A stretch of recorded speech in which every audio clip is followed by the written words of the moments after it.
कृष्णा नदी के तट पर एक छोटा सा गांव है, पंढरपुर से थोड़ा दूर है। ये महाराष्ट्र का मामला है, मराठी गाना था इसीलिए। तो सखूभाई एक ब्राह्मण का परिवार वहाँ रहता है और उस परिवार में वो ब्राह्मण, उसकी पत्नी, उसका बेटा और उसकी बहू, ये बहू जो है सखूभाई है। तो सखूभाई का ऐसा है कि वो बचपन से ही वो विट्ठल है ना, कृष्ण भगवान, महाराष्ट्र में कृष्ण भगवान का एक स्वरूप है जिसमें वो ऐसे दोनों हाथ ऐसे करके खड़े हैं और काले रंग की मूर्ति होती, कभी देखा हो आपने तो वो ऐसे खड़े हैं। तो वो विट्ठल की पूजा करती रहती थी, अपने पियर में भी करती थी। ससुराल में आई तो बड़ा मुश्किल से, क्योंकि उसकी सास, उसके ससुर वो भरोसा नहीं करते थे, भगवान ये सब भाव का उनका जगत नहीं था। तो वो बोली मुझे मूर्ति रखना, बड़े मुश्किल से उसको मूर्ति रखने के लिए दी। फिर कई बार तो वो सास उसकी मूर्ति फेंक भी आती थी, पता नहीं कहाँ से मूर्ति वापस आ जाती थी। तो सखूभाई को तो पता ही नहीं चलता था, उसकी मूर्ति अपनी जगह पे मिलती थी। सास थोड़ी परेशान होती रहती थी कि ये कुछ जादू टोना तो नहीं करती, क्या करती है।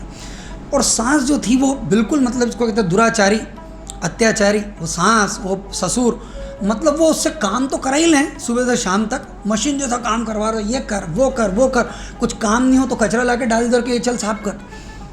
वो इस तरह के लोग, उनको इसी का मज़ा था। किसी लोगों को इसका बहुत मज़ा रहता है, किसी न किसी को परेशान करते रहो लगातार दिन भर, तो वो परेशान करे और वो खाने को भी ढंग से उसको दे नहीं। और यहाँ तक तो ठीक है, मारा मारी भी करे उसको, तो डंडा लेके, आपने गाने में देखा होगा ना, डंडा लेके पिटाई चल रही, वो बेचारी रो रही, चीख रही, उसको 10 डंडे पड़ रहे हैं। क्या तेरे को ये बताया था और अभी तक इतना काम नहीं हुआ और ये नहीं हुआ और कौन करेगा।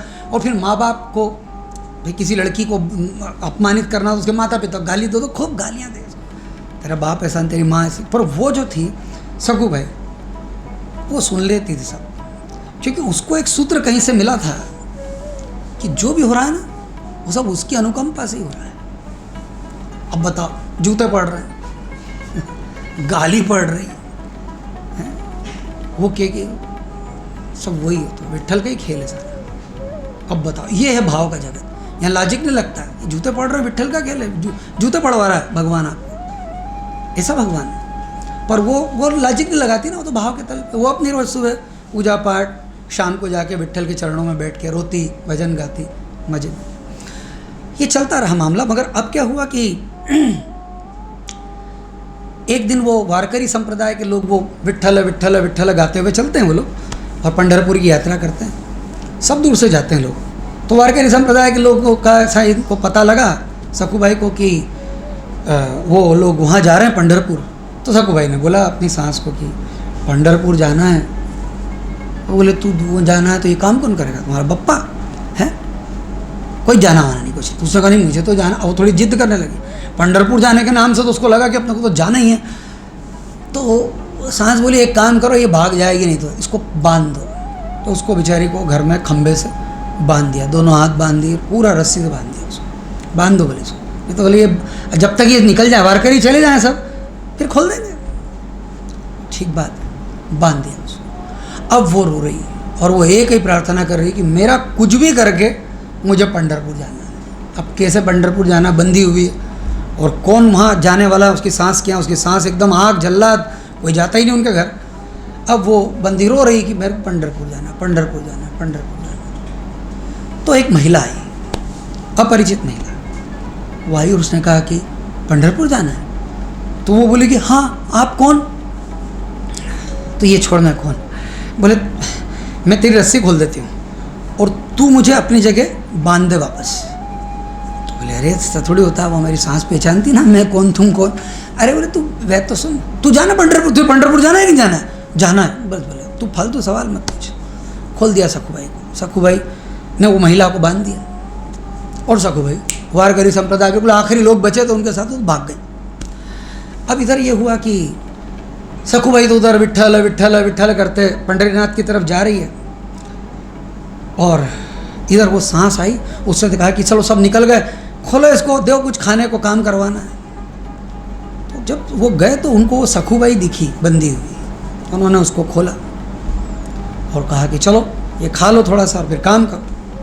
अब क्या, वो सखूभाई तो थी नहीं और सखूभाई दिख रही थी इनको। अब वो उसकी आंखों में कुछ ऐसी बात थी कि उधर वो पंढरपुर की यात्रा पे सखूभाई, इधर ये जो सखूभाई है ये कर रही, खाना बना रही, कपड़े धो रही, झाड़ू लगा रही, और इसको लात भी पड़ रही। सास तो सास ही है ना, उसको तो सगू भाई को रोज ही पीटना, रोज ही गालियाँ देना। वो उसको पीट भी रही है, गालियाँ भी दे रही है, घूसे मार रही है, वो बेचारी सब मार खा रही है और काम करे जा रही है। मगर उसकी आंखों में कुछ ऐसी बात थी कि उसने धीरे धीरे धीरे धीरे 2, 5, 10 दिन में तो वो सांस कहने लगी, अरे बेटा तू बहुत काम करती है। उसमें दया आने लगी सांस के भीतर। वो ससुर को भी लगी कि ये क्या हो रहा है। वो क्या कह रहे, तू कितना काम करती है बेटा, तू तो भोजन भी ठीक से नहीं, तो मैं तेरे को ये बना के देती हूँ। और धीरे धीरे वो ससुर भी प्रेम करने लगे। ससुर बोले, अरे बेटा तेरे को तो हमने पहचाना ही, तो इतनी अच्छी लड़की है, संस्कारी। पति भी प्रेम करने लग गया। तीनों सब बढ़िया हो गया, कार्यक्रम इधर अच्छा चलने लग गया घर में। और ये इधर सखुबाई मजे में, उधर सखुबाई उधर चली गई पंढरपुर। मैंने कहा कहानी में लॉजिक मत लगाना कुछ भी, आप नहीं तो परेशान हो जाओगे। तो इसलिए मैंने शुरुआत में इतनी बात करी आपसे। तो वो वहाँ पहुँच गई। अब वहाँ पहुँच गई तो वो वहाँ हरि कीर्तन चल रहा। 6 महीने हो गए, इधर 6 महीने इधर कपड़े धुल रहे हैं, झाड़ू लग रही, व्यवहार भी ठीक हो गया घर वालों का। और हमारी सखू ऐसे बात करने लगे वो लोग। उधर वो सखू भाई उधर भजन कीर्तन में लगी पड़ी। अब वो इतनी भजन में मस्त, इतनी भजन में मस्त की शरीर छोड़ दिया सखू भाई। शरीर छोड़ दिया तो वो ब्राह्मणों ने देखा कि अरे ये कहाँ से आई थी। बोलो वहाँ से आई थी। किसी ने बताया ये सखू है, ये वहाँ उस गांव से आई है। अब उस समय कोई मोबाइल नेटवर्क ऐसा कुछ था नहीं। तो उन्होंने वो सखू भाई को कहा चलो इसका करो संस्कार। वो उसको ले जाके उसका संस्कार कर दिया, जला दिया। अब ये जब हो रहा था ना, तो कहानी है ऐसा कि उधर जो है कृष्ण की जो पत्नी है रुक्मिणी, वो देख रही थी ऊपर से, तो घबरा गई। उसने सोचा कि ये असली रखुमाई को तो, ये असली सखू को तो जला दिया इन्होंने, और ये जो कृष्ण सखू बन के यहाँ बैठे हैं ये तो फंस गया हमेशा के लिए। अब ये कैसे मुक्त हो। वो सखू भाई तो जल गई भाई। थोड़े दिन बाद फिर वापस चेंज हो जाता है ना, वो आ जाती है चली जाती है। अब तो ये विट्ठल है खुद सखू बन के काम कर रहा है। रुक्मिणी देख रही, उसने कहा ये तो बहुत गड़बड़ हो गई, ऐसा नहीं होना चाहिए था। भैया हमारा हिसाब था कि 6 महीने में ये वापस आएगी, फिर इसको निकाल लेंगे, उसको सेट कर देंगे, ऐसा सब होगा। पर अब ये तो गड़बड़, इसको जला ही दिया। दाड़ गुड़ देते तो निकाल लेते, जला ही दिया उसको। जला जुलू के और वो पूरा हो गया। और उन्होंने उसकी हड्डियाँ इकट्ठा कर ली। और वहाँ भी ऐसी कुछ कहानी कहते हो कि वो कुछ गड़बड़ हो गई, खूब तूफान उफान आया तो सब इधर उधर वो मुर्दों की हड्डियाँ मिल गई, सब वो भी सब घपला हो गया। तो उन्होंने कहा कि अरे कैसे, तो किसी ने कहा कि अरे वो तो 24 घंटे भजन में रहती थी, तो जरा हड्डियों में से सुनो। तो हड्डियों में सुना तो विट्ठल विट्ठल सुनाई पड़ता था। तो उसको ढूंढ के निकाला कि इसमें से आवाज़ आ रही, इसमें से नहीं आ रही, ये किसी और की है, ये सखू भाई की हड्डियाँ इकट्ठा। अब वो लेके वो ब्राह्मण जो है, उन्होंने सोचा कि इसके घर पहुँचा दो, इसके घर परिवार वाले करेंगे जो करना होगा। वो आए मटकी लेके, वो आए और बैठे वो। तो सास मिली उनको बाहर। सास ने कहा आइए आइए, अरे बैठिए। कहाँ से? पंढरपुर से। अरे वाह, पानी जल लीजिए। ओके, बहुत आपकी बहू, उनको बोलते नहीं आ रहा, उनको लग रहा है कि इनको कैसे बताएं कि तुम्हारी बहू मर गई। बोला आपकी बहू? तो वो कहने लगी अरे हमारी बहू तो क्या, तो हज़ारों में है कि सखू भाई, हमारी सखू तो क्या बात है। तो बोले हाँ। वो आपकी बहू? बोले वो पंढरपुर गई थी। कौन पंढरपुर गई थी? बोले आपकी बहू पंढरपुर। हमारी बहू तो पंढरपुर गई नहीं, अंदर काम करे सखू इधर आ। वो तो बेचारी लगी हुई थी अंदर। अब वो तो कृष्ण भगवान लगे पड़े काम कर रहे, उनको ही नहीं मालूम कि कहानी कितनी उलझ गई है क्या। तो अब वो क्या सखू है सखू। इतने में रुक्मिणी ने खबर कर दी होगी कृष्ण को कि भागो इधर से, अभी तुम अगर यहाँ एक्सपोज हो गए, बाहर आ गए तो सारा खेल बिगड़ जाएगा। सखू जब तक उसका जीवन आयु है तब तक तुमको यहीं बंदे रहना पड़ेगा और इनके यहाँ बर्तन मांजने पड़ेगा। तो कृष्ण भगवान गायब हो गए। रुक्मिणी ने कहा गायब हो जाओ। ये अंदर बोले सखू कहाँ गई, अभी कहाँ गई, अभी यहाँ थी, कहाँ चली गई, कहाँ चली गई इतनी देर में। तो कृष्ण भगवान ने कहा कि भैया मेरी मुक्ति मतलब कैसे, मतलब अब इनको सखू तो करानी पड़ेगी, दिलानी पड़ेगी। तो रुक्मिणी बोली कि बस आप तो पहले अपने निकलो, मैं करती हूँ कुछ। रुक्मिणी वहाँ गई और वो क्या पानी वानी छिड़का, सखू को वापस जिंदा किया, करे क्या। और वो सखू को लेकर के सब फटाफट फटाफट काम करना पड़ा। इधर ढूंढ मची हुई, अरे सखू कहाँ चली गई, सखू कहाँ चली। अरे वो कह रहा है अरे ये है सखू मटकी में, कहाँ ढूंढ रहे, ये मटकी में है सखू, चली गई आपकी बहू। कहाँ चली गई? बोले अरे बोले पंढरपुर में। तो बोले पंढरपुर तो गई नहीं, बोले पंढरपुर गई थी और वो मर गई और फिर हमने उसको चिता दे दी और ये मैं खुद हड्डी बिन के लाया। वो सास बोली तुम्हारा दिमाग खराब है, तुम किसी और ही को जला के उसकी हड्डियाँ लिया है ना। कोई हमारी बहू का कोई काम, वो तो यहीं आजू बाजू कहीं गई होगी पानी लेने के लिए, थोड़ा दूर निकल गई होगी। बोले वो तो अब भी आती, बोले अभी तो देखा, बोले आपके आने के 5 मिनट पहले देखा, वहाँ बेटी काम कर रही थी और वो इतनी देर में वो आ गई। असल सकू वो आई और वो दौड़ती हुई आई और वो तो सांस को एकदम उसने प्रणाम किया।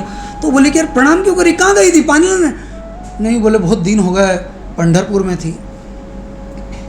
अब सांस जरा घबराई, उसने कहा तू पंढरपुर में थी तो यहाँ 10-15 मिनट पहले कौन था अंदर? मैं तो पंढरपुर में थी। अब वो ब्राह्मण वो अलग, उसकी हालत ख़राब हो। उन्होंने कहा ये जिसकी हड्डी मेरे हाथ में है वो सामने खड़ी और कह रही मैं पंढरपुर में थी और आकर सामने खड़ी। अब वो सांस को कह रही क्यों रहे, किसकी हड्डियाँ हैं? ये सकू खड़ी है। अब सोचो कितनी मतलब विकट परिस्थिति हो गई सबकी। वो बेचारा ब्राह्मण भी झूठा पड़ गया। उसने सोचा कि हाँ ये किसकी हड्डी ले आया मैं, क्योंकि ये तो जीवन सामने खड़ी। सकू भाई कहे कि मैं तो पंढरपुर में थी, खूब आनंद आया, खूब अच्छा लगा, मैं तो मुझे याद आ रही थी आपकी। उसको सकू को लगा भी कि ये सांस तो बिल्कुल ही बदल गई। वो उसको गले लगा, अरे सकू, अरे सकू। फिर बोले सकू तू अंदर बैठ के काम कर रही थी ना? बोले मैं अंदर थी नहीं, मैं तो पंढरपुर में थी। फिर अंदर कौन था? तो सब जाके वहाँ अंदर जब जाते हैं तो वो अंदर कोई नहीं, वहाँ तो क्या है, वहाँ भगवान की मूर्ति रखी है। और तो वो कहती है, सांस कहती है कि कुछ तो भी बहुत गड़बड़ है। तो वो कहता है, पंडित कहता है कि देखो जो भी कुछ है, ये जो भी हो रहा है मुझे नहीं पता, मेरा दिमाग काम नहीं कर रहा, पर मुझे एक बात पता है कि मैंने इस महिला को जलाया, अग्नि दी और इसकी ये जो फूल हैं, हड्डियां हैं, ये अस्थियां लेकर के मैं यहाँ आया हूँ, तो इसमें अस्थियां हैं। और सास ने कहा चलो वही दिखा दो। तब कहते हैं कि वो जब उसने उस बर्तन को खोला तो उसमें से विट्ठल की छोटी सी मूर्ति निकली और वहाँ भेद खुल गया कि कौन था 6 महीने। तब वो पंडित बोला कि ये तो बड़ा खेल हो गया।